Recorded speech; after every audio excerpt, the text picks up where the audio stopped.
Yes, we're so glad that you are here and we're grateful that you are here.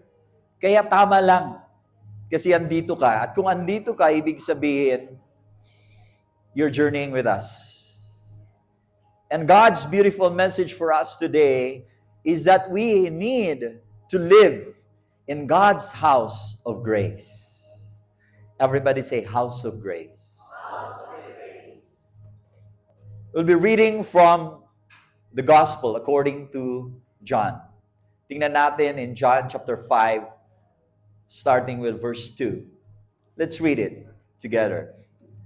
Now there is in Jerusalem, near the sheep gate, a pool, which in Aramaic is called Bethesda, and which is surrounded by 5 covered colonnades. Here a great number of disabled people used to lie, the blind, the lame, the paralyzed. Everybody say paralyzed. You know, this talk is for each one of us.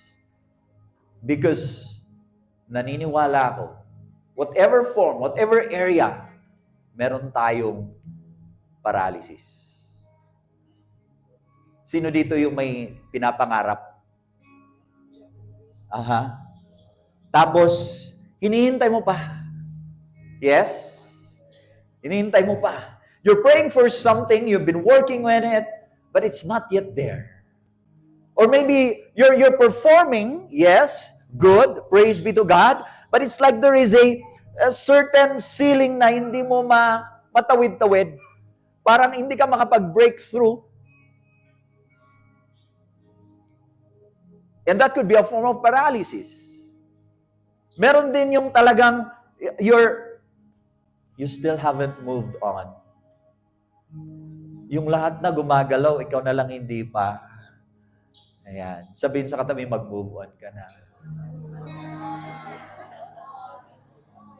Why is that? Because it's a form of paralysis. I want you to ask yourself, what is your paralysis?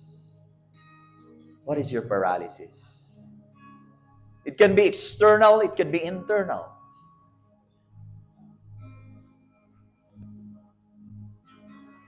And the good news is this, even if we have paralysis, Jesus wants to heal you. Amen? Jesus wants to heal you. Just like the people there in Bethesda. That's why we continue to read. In verse 5, one who was there had been an invalid for 38 years. Everybody say 38. When Jesus saw him lying there and learned that he had been in this condition for a long time, he asked him, "Do you want to get well?" Jesus wants to heal the man in the same way that Jesus wants to heal each one of us. But the question is, do you want to get well? Yung taong yun, 38 years nandun. 38 years na may paralysis. Gaano din kaya tayo katagal sa ating paralysis ngayon?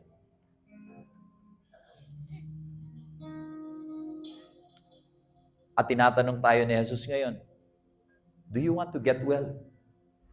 Do you want to go to the next step?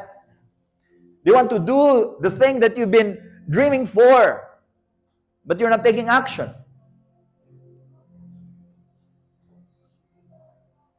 And the man responded, "Sir," the invalid replied, "I have no one to help me into the pool when the water is stirred. While I am trying to get in, someone else goes down ahead of me." Look at the question and the answer. Swak ba? Here comes Jesus asking, "Do you want to get well?" And then here comes the man, "Sir, I have no one." Huh? Tinatanong ko, gusto mo bang mahil? Ba't sabi mo walang tumutulong sa akin? The question is, do you want to get well? But here comes a form of excuse. Anong mga excuses natin? And we have to be honest with ourselves. Kasi minsan, we we make reasons, we make excuses. Kasi naman ganito, kasi ang hirap ng ganito, ganyan. But maybe you can do something about it. Yes, life is challenging, correct? There are a lot of bad things around us. Konting silip pa lang sa balita. We can make it as an excuse. Dami kasing corrupt eh. Yeah, that's true. But sometimes we make it as an excuse. We continue the story. Then Jesus said to him, "Get up, pick up your mat, and walk." He's telling the man, you don't need this water anymore. What you really need is me. Jesus is saying that. And so he said, "Get up. Now na." Tayo din, sinasabihan ni Jesus ngayon, get up. Pick up your mat and walk. And at once, the man was cured. He picked up his mat and walked. Jesus can heal us if we allow. Why? What we need is God's grace. Everybody say God's grace.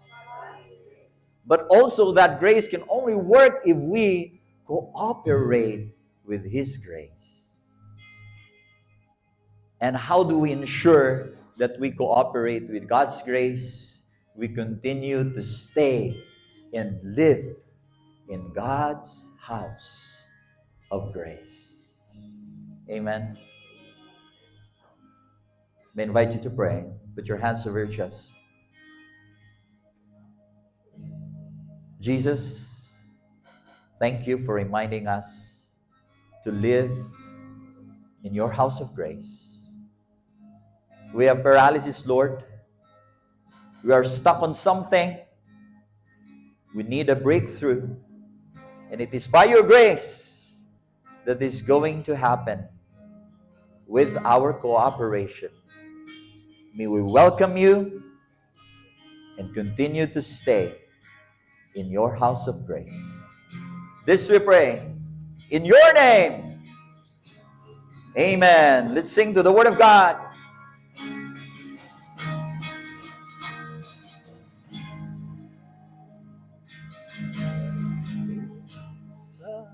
Thy word is a lamp unto my feet and a light unto my path.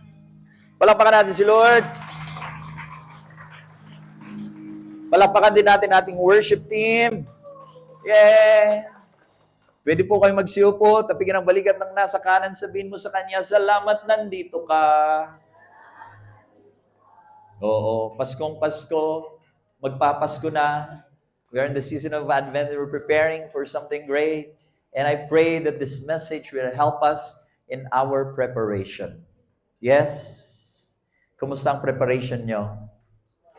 Oo. Naalala ko tuloy yung isang nagtanong sa kanyang kaibigan, "Pre, anong size ng sapatos mo?" So, syempre, excited yung kaibigan. So, sinabi yung size. So, may expectation na, wow, bibigyan ako ng shoes. And then, here comes the exchange gifts. Dan. Pagbukas, medyas. Yan. Sakto naman sa size. Kanina, nabasa natin ang mga tao sa paligid ng pool called Bethesda. Everybody say Bethesda. Ang ibig sabihin ng Bethesda ay house of grace. House of grace. Everybody say house of grace. Unfortunately, kung babalikan mo yung kwento na yon sa Bethesda, supposedly, ang mangyayari doon is makikita mo ang karanasan na may grasya. Supposedly. However, kaya nga nagkakaroon ng excuse yung paralytic, yung invalid, kasi something bad is going on there. When the water is stirred, ayan, hiram tayo ng clip sa The Chosen, ayan. Okay? So may mga tao doon sa paligid. And when the water is stirred, ano yung mangyayari? Grabe. All these people, kanya-kanyang galaw, kanya-kanyang takbo, kanya-kanyang talon sa tubig. Kasi nandun sila para gumaling. Yun yung thinking, yun yung belief. Dapat mauna. Otherwise, hindi ka gagaling. So ang nangyayari is, instead of observing an experience of grace, it was actually greed. Bethesda, instead of being a house of grace, it became a house of greed. Tanong, do you see houses of greed around? Ang dami, no? Tulakan, walang pakialam sa iba, I don't care of your concerns. Apakan, may mga mas kailangan, pero hindi, dapat ako mauna. In a larger scale, yan na nga, may nangyari. In a national scale, sabi nila, I care more of my luxury than your comfort during flood. Right? Sa ating paligid, sa ating mga trabaho, sa ating mga circles, are we in a house of grace or are we in a house of greed?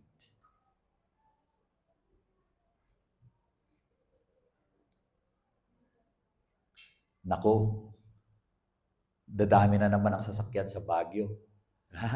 Traffic na naman. Di ba? Ayan na. Magkakaroon ng siksikan. Ayan. Unahan. Di ba? Kat doon, kat dito. Ayan. Sinong magbibigay?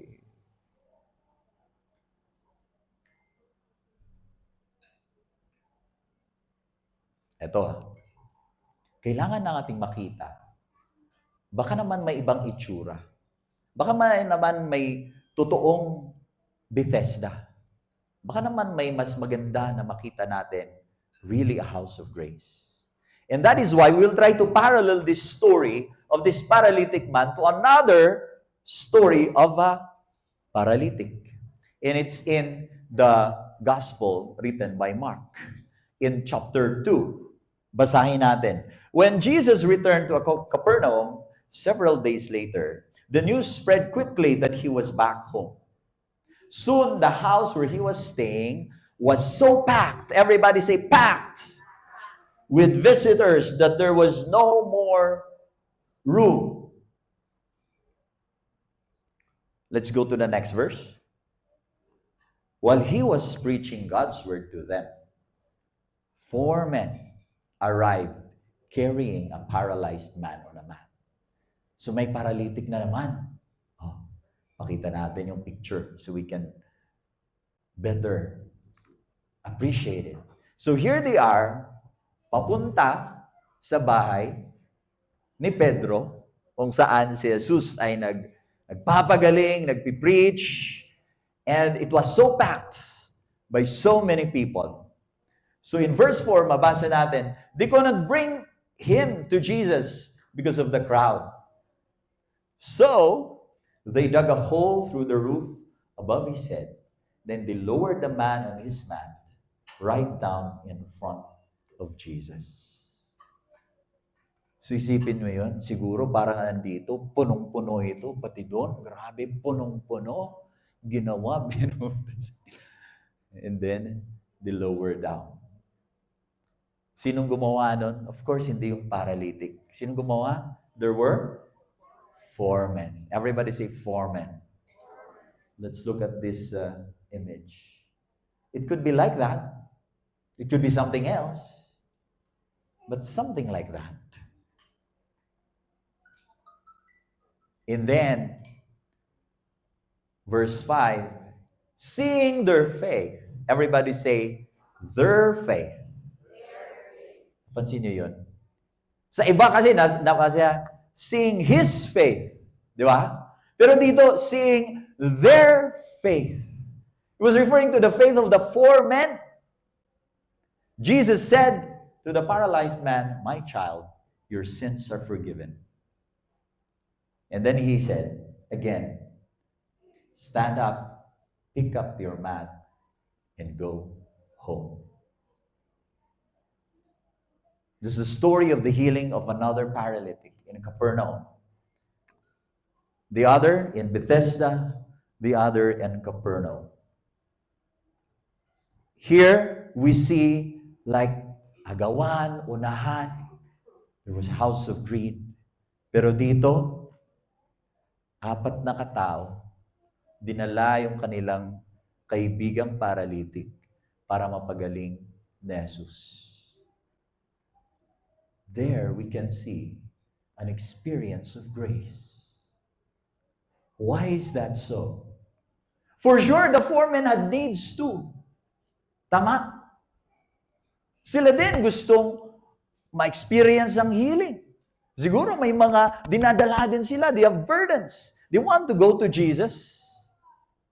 They want healing as well. But here comes, inuna yung kaibigan. There's grace.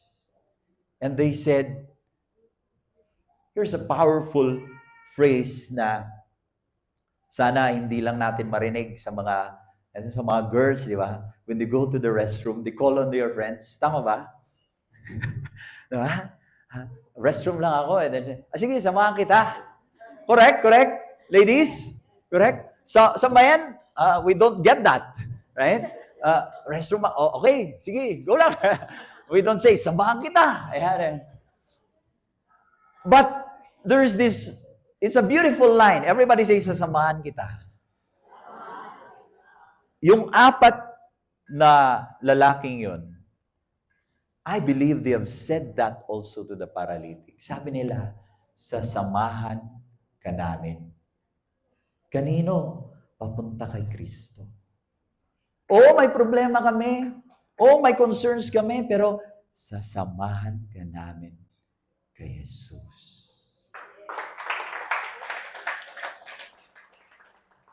And that's why we're so grateful for the people around us. Because maybe you're not saying the words, but what you're saying by your presence is, andito ako, kasama ako, sasama din ako. O kaya'y, magpapasama ako. Minsan kasi, nagsusulot tayo, di ba? Wala na yung mga friends natin dito. Kabataan. Basta ng mga kabataan, sumigaw. Oo, di ba? When we have problems, we have concerns, when we feel we're carrying the weight of the world, the more that we need to seek for help. Amen? And if somebody says, sasamahan ka namin, welcome that. Don't say, hindi, wait lang, dito muna ako, hindi niyo ako maintindihan. No. They're saying, sasamahan ka namin, then welcome that. Amen? And this is not just for the kabataan, para sa atin din. Yes. Sabihin sa katabi, sasamahan kita. Sabihin sa katabi, hindi kita iiwan. Oo. Hindi man natin ma-solve yung problema nila directly. Kung may utang yan, naku. Di ba? Hindi man natin mabibigay yung pambayad nila. But then we say, sasamahan kita. Ano bang problema? Kwentuhan tayo. Halika, kape tayo. LG tayo. Halika, LST tayo. Sasamahan kita. Amen? And it is very important. Because maybe we've heard what they say is an African proverb that it takes a village to raise a child. Amen? It takes a church to raise a saint. Amen? Kaya palakpakan natin ang ating mga kasama. That's why we have the feast. You are here. And we're grateful.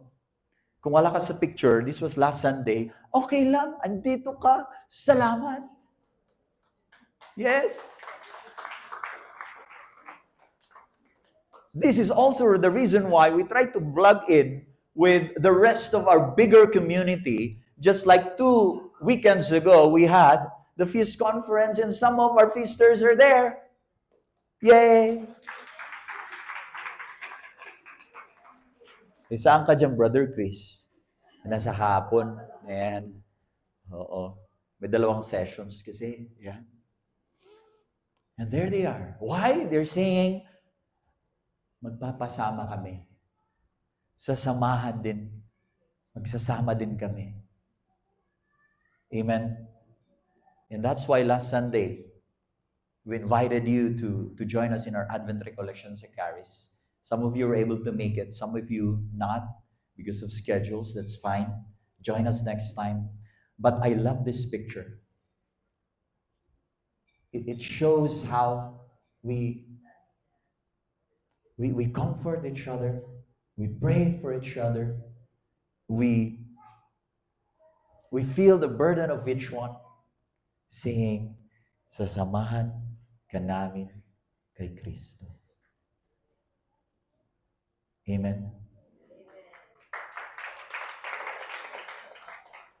And seeing their faith, Jesus healed the man. Jesus healed the man. And that's why continue to pray for each other. And that's why there is intercession, because exactly that. Amen. You know, I have another form of 4 men as well. I was reflecting on this and I realized I have 4 men in my life. Look at this. The next one. Can we show that? Yan. O, diba? I realized I have 4 men as well around me, my inner family. And why is that so? When I come back home, I see them smile. Takes away the pagod, the tiredness. Kahit mapapagod ulit kasi, Cherry! Oh, sige, yeah. And it's for me as well. It's for me as well. But you know, remember last year, we had our 10th anniversary. Yes, remember that? And let's show the next one. This picture is so symbolic for me because here comes a man, Father Rolly Buyagan, the administrator at that time. Wala pa si Bishop noon. When I was in high school, he was my parish priest. I was leading the youth ministry in our parish and I have some burdens in my heart as well. I had problems. And when I go to him, share what's in my heart, he would sit down and listen. In his own words, he's saying, sasamahan kita. And he continues to do so. Well, it's a bit different now. Busier, both of us, but it's still there. And then later on, fast forward, I met this man, 2011, Bo Sanchez. He was on stage speaking about his life, about his struggles then. And I could relate on a very personal level. And by that, he was saying, sasamahan kita. And I continued to go to the feast. And then I met the man, Brother Alvin Barcelona. He was talking about heroes at that time. Sinong tatawagan mo kung may kailangan ka? He is saying, people are here. Sasamahan ka namin.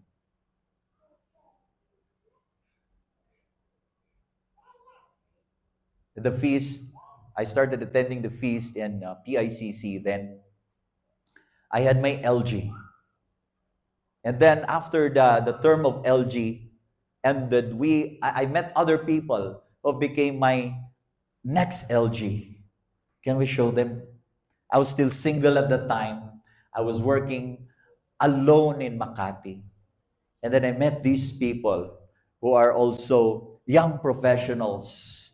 Some of them from, one of them from the Cordilleras as well. 2 from Isabela. So parang dayo doon and parang walang makasama in that in the big city. And then we are all saying, sasamahan ka namin. And it takes away the pain, takes away it fills the longing. And it's so beautiful. That's why LG works. Amen. The next one, we met again, Dean John. I call him Dean John because he's the Dean of the School of Leadership of the Life of Jesus Family. Hindi po siya inmate. Yan. Suot-suot niya lang talaga yan. Ganyan siya. But I'm showing this picture because when Feast Baguio said, you enroll in the School of Leadership years ago, 2017. And I was there. Mag-isa ako. Punta ako. Andun yung mga brothers, yung iba matatagal na sa feast, tatagal na, ganyan. Doon ako parang bagong-bago, parang naninibago ulit. Pero with his welcoming presence, he's saying, you're welcome here. Sasamahan kita. And it continues to happen in many forms. Ito pa. These 4 men, they have done and they continue to do a big role in our family here, the Feast Baguio. Behind them are the wives, of course, except one who is single. Why? Let's start with this man. His name is Jerome. Jerome and Lian. Lian contacted Brother Bo. How can I start? How can there be a feast in Baguio? And Brother Bo connected him to Brother Jay. And then Brother Jay gathered these 4 men called Brother Carrie and Sis Abby. And Brother Egay and Sis Queenie. Sis Steph and Brother Onel. Sis Kathy. Sis Jam, Brother Joff. And together started the Feast Video Baguio that emerged into what we have now. And you are here, the Feast Baguio. The power of 4 men. And then later on, let me share with you, in 2023, Azumi. Yeah. We're a bit concerned of our works as well, 2023, and we want to do something in the ministry, and we're a bit in a parang dilemma, and so we asked them, can we share something with you? They listened, and they said, we will help you. Sasamahan ka namin.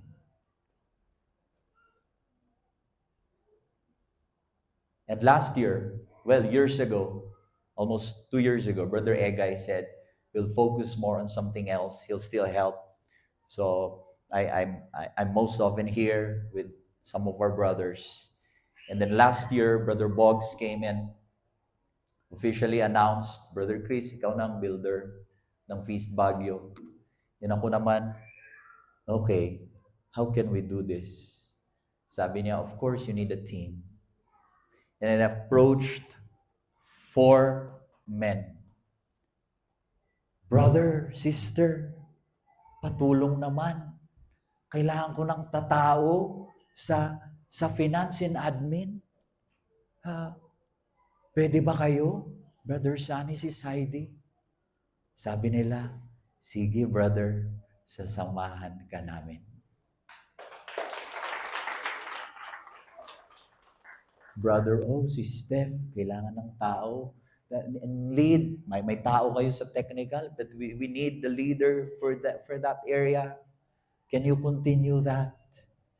Sige bro, sasamahan ka namin.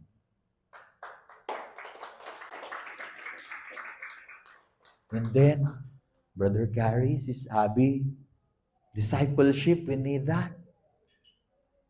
Pwede ba kayo? And then they said, amidst their busyness of several branches of Coco and Co, Mori and HB, Sige bro, sasamahan ka namin. And that's why we're here. And next Sunday, I realized, isang taon na pala ako bilang official builder. It's because of your help. And you know, sila na this is a picture because of course we had our inner circles, but you are part of that because you continue to come, you continue to be present to those who are serving, you continue to serve, you continue to show up, you continue to come 2 hours even more than before Brother Chris comes in here. You're saying, sasamahan ka namin. Maraming salamat. And we continue to do so. There are more of you. I cannot mention all of you. But here's a picture of our latest Jesus encounter. Are you here, yung mga graduates? Can we give them a big round of applause? You're there. Ayan. Maraming salamat. Ano yan? It's the conclusion of the LST, like a program, Love Someone Today, one-on-one discipleship. Kung hindi nyo pa naranasan yan, just we're mapping that up with the discipleship team, and hopefully one day we'll have that also. Jesus encounter. And why do we have that? It's a meaningful encounter as well because somebody said, sasamahan kita. Hindi ko man alam yung buhay mo, pero sasamahan kita. Hindi ko man totally mag-gets yung problema mo, pero sasamahan kita. Makikinig ako. I-share ko kung anong meron ako, sasamahan kita kay Kristo. Amen? And by this, we continue to live in God's house of grace. Tingin sa katabi, sabihin mo sa kanya, huwag mo akong iwan, ha? Sabihin mo sa kanya, sama-sama tayo.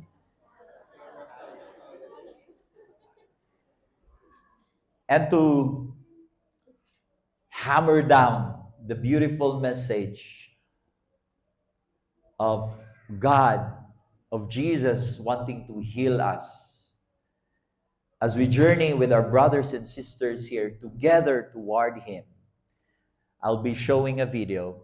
It's a clip from the official YouTube channel of The Chosen. So it's public. And it's around 4 minutes.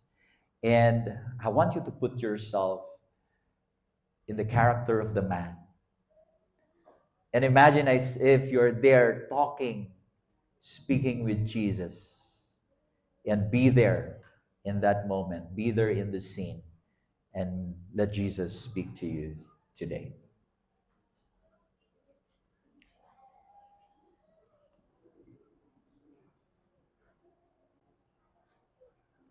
Shalom. Me? Yes. Shalom. I have a question for you. For me. I don't have many answers, but I'm listening. Do you want to be healed?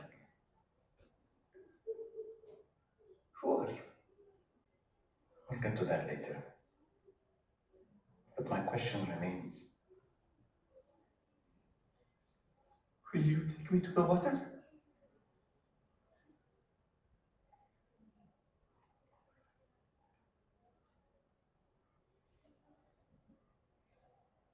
Look, I'm having a really bad day.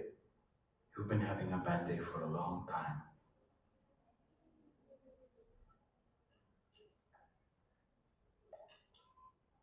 So?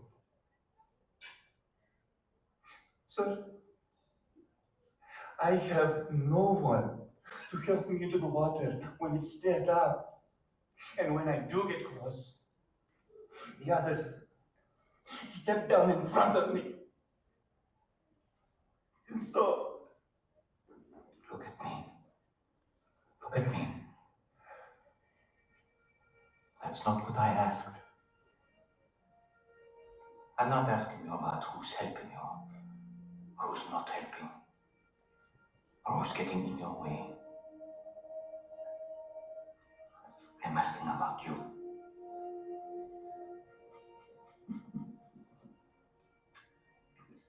I tried. For a long time, I know. And you don't want false hope again, I understand. But this pool, it has nothing for you. It means nothing. And you know it. But you're still here. Why?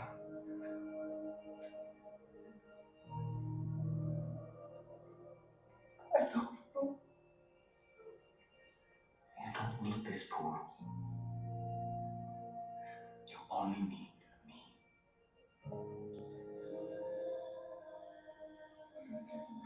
So, do you want to be healed?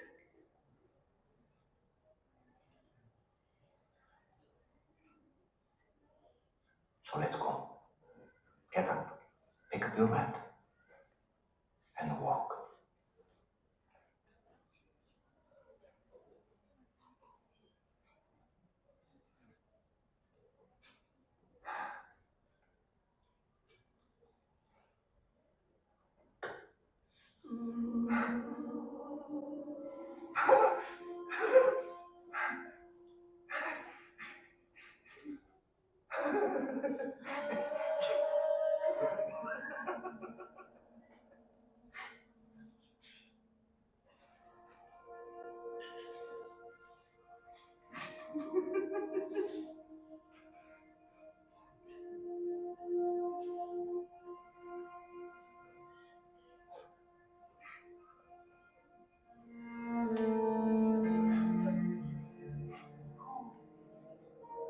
I'm free to walk, like he said.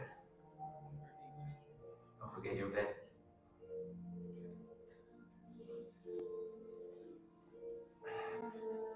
Why does this matter?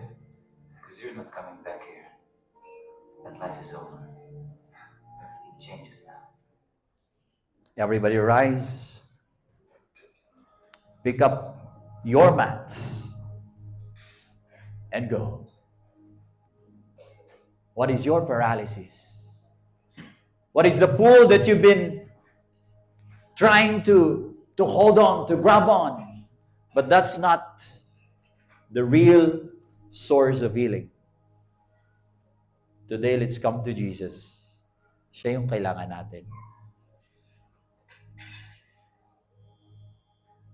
And there will be times that we cannot do it just by ourselves.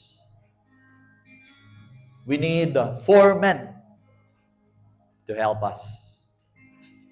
Who are your 4 men? And will you be one of the 4 men for someone else who needs Jesus? And by the power of Jesus, we are going to receive the fullness of life that we are praying for. Because He alone can make it happen.